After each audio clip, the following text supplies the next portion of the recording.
Bonjour, bienvenue dans cette nouvelle émission Croix de Neuf. Aujourd'hui, je reçois M. Dintimi Hubert, pasteur au Centre du Réveil Chrétien. Bonjour, pasteur, vous allez bien? Bonjour, M.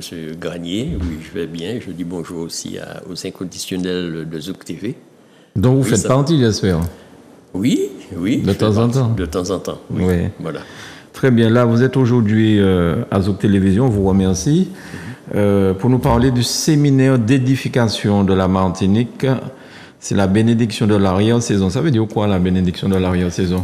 C'est une façon donc de pouvoir bénir donc le peuple de Dieu. Et généralement, lorsqu'on parle de l'arrière-saison, il est question de réveil spirituel qui va se passer donc avant le retour. Que les gens comprennent bien. Lorsqu'on parle de... Vous êtes du Véopré, donc vous êtes du Gaumont. Oui, je suis de Gaumont. Tout comme moi-même. Donc, lorsqu'on parle de l'arrière-saison, c'est-à-dire qu'on parle des fruits, ce sont des fruits qui portent à une saison où on ne les attendait pas. La saison est terminée et cet arbre-là donne encore des fruits. Et quel parallèle qu'on peut faire avec donc, si on prend la notion de l'agriculture, oui. Donc celui qui sème, donc il y a la pluie de la première saison, oui. Donc qui est là pour permettre au grain de pousser. Et puis juste avant que le fruit arrive à maturité, donc il y a une pluie qui arrive pour vraiment pouvoir mûrir ce fruit. Donc c'est cette pluie qu'on appelle celle de l'arrière-saison. D'accord. Donc en fait, il y a des bénédictions de l'arrière-saison à avoir lors de ce séminaire.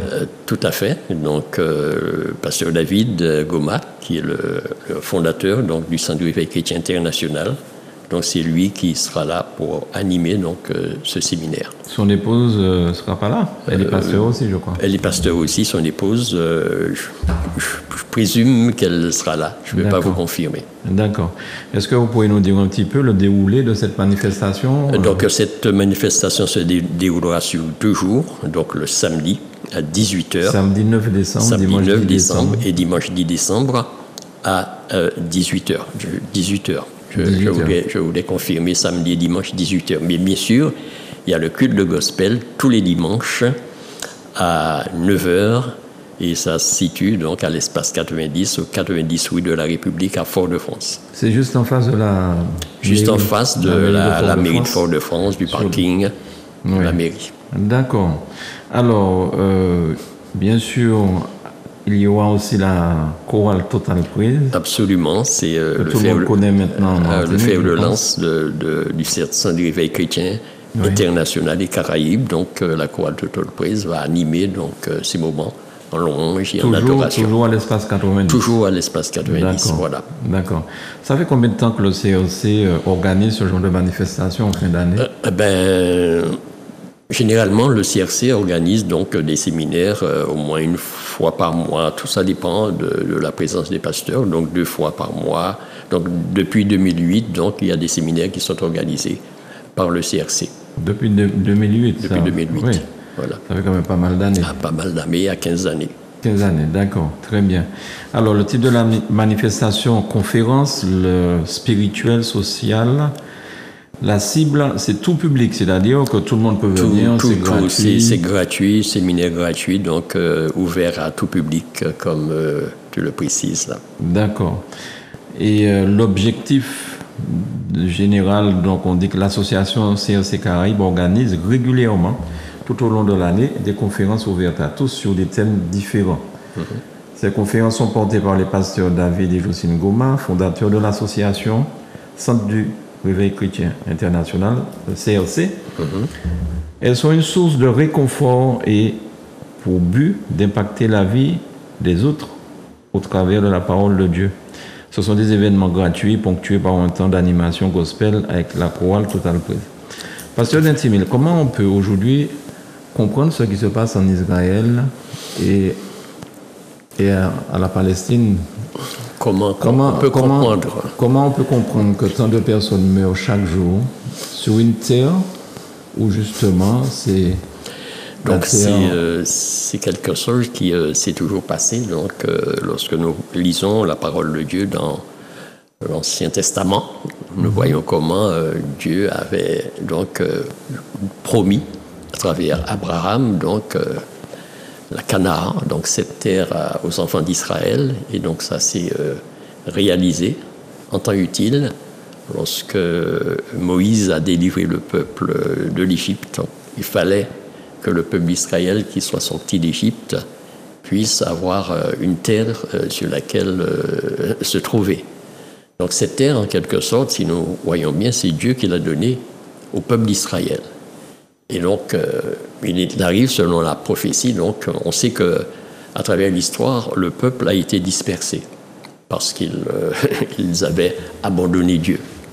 Et donc, nous voyons que depuis 1948, le peuple d'Israël, donc cette nation a été fondée officiellement. Et donc, ce peuple est venu habiter sur sa terre. On comprend bien. Quand vous dites ce peuple, vous parlez des Juifs? Des Juifs, des Juifs en particulier. Et donc aussi donc, de tous ceux qui se considèrent juifs aussi, qui ont été dispersés, puisqu'il n'y a que 2 tribus qui forment les Juifs, et les 10 autres qui ont été dispersés, qui sont le peuple, les Israélites, voilà. Et donc pourquoi ces guerres? Justement parce qu'en fait, pour venir habiter là, le peuple juif, ils ont chassé quand même ceux qui habitaient. C'est ce que nous voyons donc dans ce que Dieu avait promis donc au peuple d'Israël. Dieu n'a pas promis de tuer toute cette personne. Il n'a pas promis. Il n'a pas promis de le faire, mais il a promis de donner une terre pour son peuple à habiter. Maintenant, les choses sont ce qu'elles sont. On ne peut pas donc présager donc de ce qui allait se passer. Mais on sait que donc la Bible dit que le peuple d'Israël sera vraiment quelque chose de vraiment qui va préoccuper la terre entière en quelque sorte. Ce sera un proie pour les nations. Alors, lorsqu'on regarde aussi ce qui se passe depuis 2 ans en Ukraine, le nombre de morts, vous savez, peu importe qui a raison ou tort dans toute cette histoire, que ce soit en Israël ou encore la Russie et ce qui se passe là-bas, moi, ce qui retient mon attention, c'est le nombre de personnes tuées. Toute cette désolation-là, comment aujourd'hui, en 2023 ou en 2022, quand ça a commencé en Ukraine, 2021 même, comment on peut accepter toute cette désolation, toute cette tuerie d'enfants, de mères? C'est terrible quand même. Mais c'est terrible. Moi, je suis, comme beaucoup, attristé par ce qui se passe. Hier, j'écoutais une émission sur ce qui se passait donc, en Ukraine, où il est question de plus de 500 000 morts. Et c'est terrible, toute une jeunesse qui a été sacrifiée. Pourquoi? Mais bon, la raison est là. Hein. La Bible est claire. Hein. Elle dit que le Dieu qui dirige ce monde, c'est le diable, c'est Satan lui-même. Donc, si on n'est pas de Dieu, bon, on va tomber sous sa coupe. Mais on a une façon de dire de manière grosso modo en créole, diable n'a pas plus fort qu'il bon Dieu. Pas du tout. Le diable ne peut pas réussir une telle tuerie comme ça. Il ne peut pas être plus fort que le Seigneur. C'est pas du tout. C'est pas possible. Mais il faut comprendre que si vous êtes animé du désir de pratiquer le bien et l'amour véritable, vous n'allez pas aller tuer les gens. Et donc c'est ce qui manque à cette humanité. Donc la raison pour laquelle le peuple de Dieu, donc pas seulement le Saint-Dieu chrétien international, mais le peuple de Dieu s'active à prêcher la bonne nouvelle pour être réconcilié avec le Dieu, le Créateur. Voilà. Espérons, parce que nous sommes au mois de décembre. Oui, tout à fait. Espérons que toute cette tuerie va s'arrêter. Nous espérons tout cela et nous savons que les choses vont s'aggraver aussi dans ces temps, puisqu'il est question s'aggraver, ça ira encore plus mal. Plus mal, et c'est lorsque nous regardons ce qui est écrit dans l'Apocalypse, la Révélation. Donc nous voyons que les choses vont s'aggraver dans ces temps. Et le retour de Jésus étant proche, nous savons que vraiment les choses vont encore s'aggraver, comme tu précises. Voilà. Oui. D'accord, le retour de Jésus étant proche. Est-ce qu'il y a une date pour ça? Est-ce qu'on sait plus ou moins? Absolument pas. On ne connaîtra ni le jour ni l'heure. Oui. Mais le Seigneur nous dit dans sa parole de veiller et de prier. Donc, il nous a donné quelques indices nécessaires pour voir que nous nous approchons de cette période, de ce moment fatidique pour l'humanité. Et pour ceux qui sont déjà morts et qui n'ont pas pu attendre le retour du Seigneur, comment ça se passe pour eux? Pour ceux qui sont déjà morts, si on est mort avec l'Esprit de Dieu, ceux qui se sont donnés à Christ, ils ont l'Esprit de Dieu, donc la Bible précise clairement qu'ils vont ressusciter, ils vont aller rejoindre vraiment le Seigneur, et ceux qui sont encore en vie, qui ont l'Esprit de Dieu, ils vont aussi aller rejoindre le Seigneur. Voilà, en quelque sorte, nous pouvons trouver tout cela dans le livre de Thessaloniciens. C'est ce qu'on appelle aussi le jour de l'enlèvement, c'est ça? Enlèvement, exactement. Il y aura l'enlèvement de ceux qui sont morts, et ceux qui sont vivants ne devanceront pas ceux qui sont morts. Maintenant, ceux qui sont morts sans connaître le Seigneur Jésus, mais ils vont attendre leur jugement. Voilà ce que précise la parole de Dieu. Et est-ce qu'ils peuvent encore se donner au Christ sur les derniers moments de leur vie, même quand la mort s'approche? Absolument. Dieu. Est-ce qu'il n'est pas trop tard à ce moment-là? Non, absolument. Dieu connaît le cœur de chacun. Ce qu'il attend de chacun de nous, c'est notre repentance véritable de notre cœur. Que ça vienne du cœur.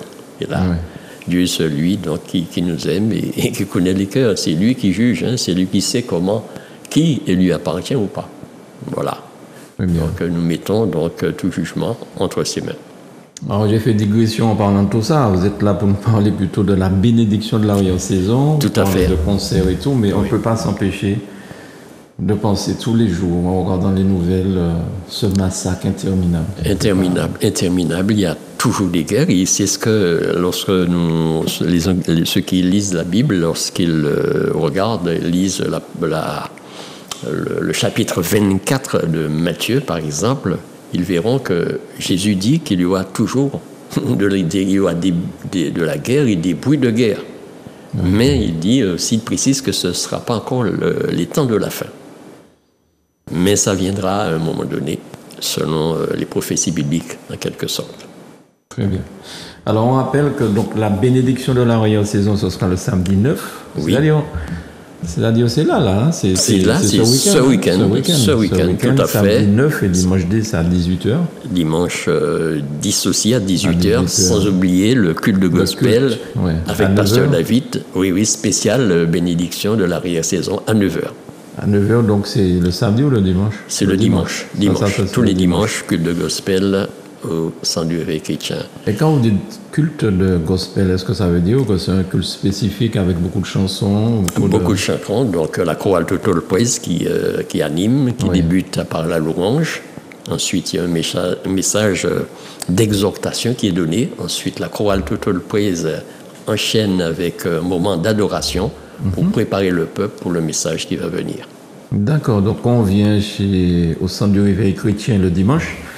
Ça commence à quelle heure et ça se termine à quelle heure? Début du culte, 9h et généralement 11h30 midi. D'accord. Voilà.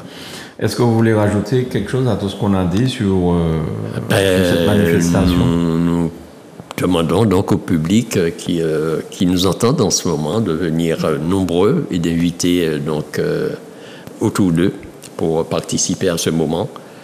Ce sont des moments que le Seigneur dispose pour pouvoir vraiment réveiller le peuple qui est encore endormi. C'est le but, vraiment, parce que le Seigneur aime les âmes et tous ceux qui aiment le Seigneur, qui veulent accomplir quelque chose pour leur destinée, ils seront les bienvenus donc à ce moment de séminaire.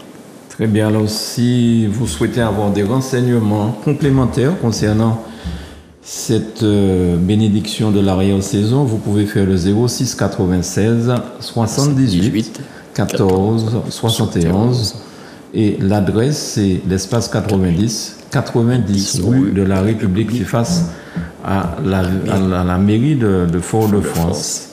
Et voilà, vous avez donc cette célébration le samedi 9, le dimanche 10 décembre à 18h.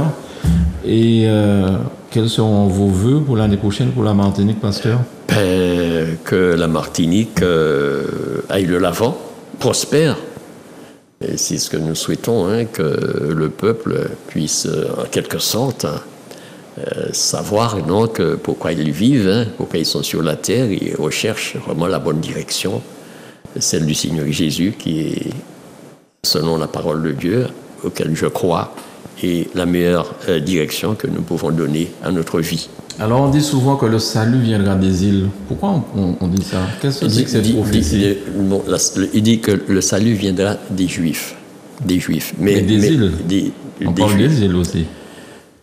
On parle des îles en ce sens que la Bible dit que le peuple que je me suis formé publiera mes louanges, mais les îles sont partie intégrante de ce que Dieu est en train d'accomplir. D'accord. Donc, Dieu aime les îles comme il aime les continents, les nations, quelles qu'elles soient. Donc, le salut, en quelque sorte, sur la parole, vient des Juifs. Ce sont les Juifs qui sont qui ont gardé la parole de Dieu, cette parole que nous avons, qui l'ont amenée jusqu'à nous. Donc, c'est cette parole, la parole de Dieu, qui nous conduit donc à ce salut. Voilà. Vous me paraissez un homme sage, c'est bien. Vous avez donné votre vie à Christ depuis combien de temps? Eh bien, ça fait depuis 87, ça fait 36 ans. Il s'est passé quelque chose dans votre vie à ce moment-là qui vous a absolument. Vous tourner vers le Christ? Absolument. Le moment était venu pour que je puisse choisir cette direction, bien que j'ai été initié à la parole de Dieu, puisque bon, lorsqu'on arrive jeune, on a vraiment l'instruction. C'est l'instruction, et puis après, donc, le moment étant venu, Dieu m'a appelé afin que je puisse vraiment comprendre sa parole et le connaître davantage, puisqu'il est dit que la vie éternelle, c'est de te connaître, toi, le seul vrai Dieu, et Jésus, que tu nous as donné. Donc, lorsque nous comprenons que la vie éternelle est quelque chose de précieux, la vie, en quelque sorte, est quelque chose de précieux, mais on n'a pas le choix. Mais on n'a pas le choix. À cet âge-là, vous étiez encore tout jeune. Ça n'a pas été difficile de laisser ce qui se passe dans le monde, les boîtes de nuit, aller danser. J'avais 35 ans à l'époque, et si, lorsque vous franchissez le Rubicon, comme j'ai l'habitude de dire, c'est pas facile. Mais il faut s'y mettre aussi. Dieu appelle, mais il faut aussi s'y mettre. Et lorsqu'on l'a franchi, eh bien, on voit bien que vraiment... Et votre vie a changé depuis? Ma vie a changé, comme celle de ma famille, puisque nous sommes... j'ai mon épouse, nous sommes convertis le même jour, et nos 3 enfants, 2 filles et un garçon, ils sont aussi, donc, se sont convertis. Donc la famille se porte bien, Dieu nous a bénis, et nous faisons en sorte que nous bénissons aussi autour de nous. Voilà, on sera une bénédiction, dit la parole de Dieu, une source de bénédiction pour ceux qui sont autour de nous. Merci, pasteur Dentimil. Merci beaucoup pour ce petit moment. Oui, je remercie beaucoup. Dans votre bouche. Oui, je remercie beaucoup Zouk TV et son responsable, M. Granier, qui a eu l'honneur de me recevoir aujourd'hui. Ce fut un moment partagé, un moment de plaisir partagé. Merci beaucoup, absolument, pasteur Dentimil. Oui. Donc 06 96 78 14 71, si vous souhaitez avoir des renseignements complémentaires pour participer à la bénédiction de l'arrière-saison du samedi 9, dimanche 10 décembre à 18h. Ce sera à l'espace 90 rue de la République, 97 200 Fort-de-France. Pasteur, bonne journée, bonne semaine. Merci à... Et je vous souhaite le meilleur pour cette nouvelle année qui arrive. Oui, merci de ma part aussi. Une bonne fin d'année d'abord et une bonne année qui s'en vient. Merci beaucoup. Merci Zouk TV. Merci à vous de nous avoir suivis. Merci à Manuela pour la réalisation de cette émission. Je vous souhaite de passer une agréable journée. À très vite sur Zouk Télévision. Merci.